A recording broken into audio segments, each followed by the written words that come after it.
Okay, so it's recording. Okay, So you're talking to me and about the world. Okay, so World War II. World War II. You get a letter.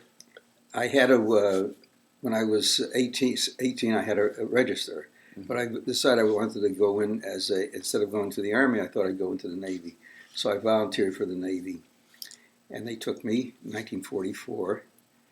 After I had graduated from high school, 2 weeks later, in July 14th, I went to boot camp.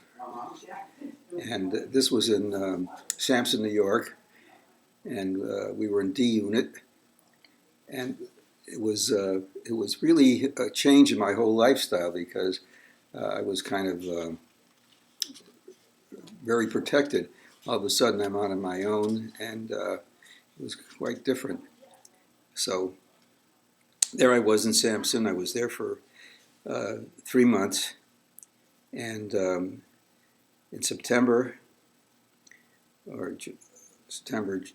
they sent me to radio school in Indianapolis, and I became a radio man. I was there for about 9 weeks, and then I got sick there, and This is what year? 1944.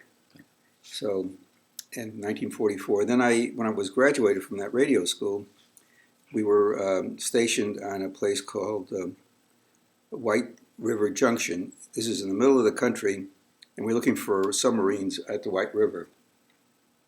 That was part of our education, but we learned how to use a typewriter, get the radio signals, and became very interesting job. But then they needed people for the amphibious group, so I ended up in the amphibs, and I was sent to Oceanside, California, with the 5th Marine Division, and I was attached to the Marine Corps.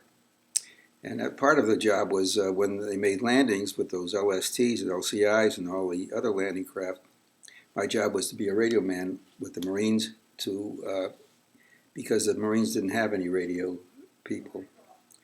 P.S. Somewhere around September 1945, or before that, I guess it was in the July 4th of 1945, I was sent overseas, ended up going to Hawaii. And when I got off the ship, I was on a USS Bow, which was an aircraft carrier, also used as a transportation ship. I got off that ship, and it continued on to Guam. And between Hawaii and Guam, it was killed. While you were on the ship? No, I got off in Hawaii, but the ship continued on. Uh-huh. And but I was lucky; I got off at the right time, and so I spent about six months in Hawaii. And at that point, they assigned me to a ship. It was USS. And while you were in Hawaii, it was the same training as you had in Hawaii. It was already the war was almost over, and it was winding down, and they didn't need me as a amphibious landing anymore. They were sort of a temporary duty, and so I was there for about 2-3 months when the war ended in August of 1945. And I was attached to a ship at that time. It was USS Blue Ridge. Now the Blue Ridge was a GC-2. The GC means Group Communication Ship. We had a bunch of radio operators and communication information. All the geologists and meteorologists. Was really it was an administration type ship. There was 1,100 people on it, 1,100 1,100 sailors, and a captain, a lot of brass on it. And it wasn't completely finished when I got on it, but finally, when it was commissioned and we went off, and we ended up going to China, and we were in Shanghai for about 6 months. Went up to Tsingtao, and then to Korea, and we just wandered around. When the Japanese finally surrendered with the Well, before that, what exactly were you doing when you went I was to doing those places? radio operator work. I was on a radio. I was doing. They had a communication system, and we were sending messages all over the world. And your unit, you were just trying to secure the locations. Is that No, we didn't. That was past already. I'm on a ship now, and so I wasn't doing any landing with the Marines. So now I was part of a ship's complement, and part of it was working in the communication room where all the radio work was, and where all the other. So that was good duty. We got to Shanghai, and that was fun because we had 1 day on, 2 days off, 2 days on, 1 day on. So it wasn't bad. We were just hanging around there. Finally, we left Shanghai, and our ship was going to continue on to the atomic test in Bikini Island before they were doing some more testing, and they asked us to remain on board ship. So I didn't feel like I wanted to. Yeah. So we got back to the United States, and we got back to California. And then from California, I so? got This is after the bombing occurred. Yeah. Okay. And so you were in Japan. You were in that area when the bombing happened. No, we weren't in the war had ended already. The Hiroshima bomb had gone off in August. We were there about in China after that. How long after? About 6 months. Okay.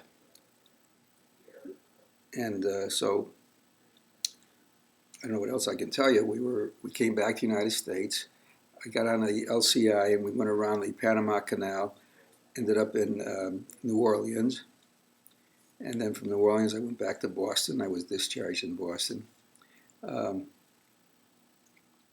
Let's see, what else? So how did you feel about the bombing, actually?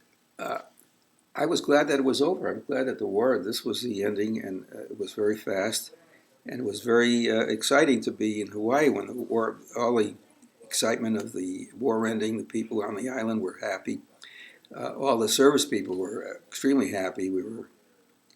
We enjoyed 2 or 3 days of just complete celebration of the end of the war. After that, we didn't know what we were going to do, and as I said, we ended up on our ship going to China. And on the way over there, we went past the Okinawa, and we got there. There was a typhoon that hit Okinawa, and our ship was a communication ship, so we got all these messages from smaller ships, LCIs, destroyers, LSTs, that they were being they were just being swamped, and it was a horrible, horrible feeling. I was on duty like 4 days without any sleep, and we're getting all these messages. Finally, when the typhoon settled, I got off duty and I took a look. I was up on top of the ship, took a look all around us. The waters were getting less and less powerful, and there were a bunch of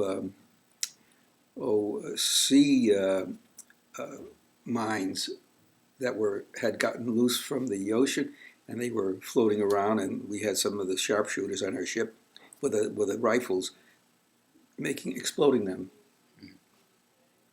So that you wouldn't hit into them. And then, yeah, so we wouldn't be hit by those because they're very powerful. What else?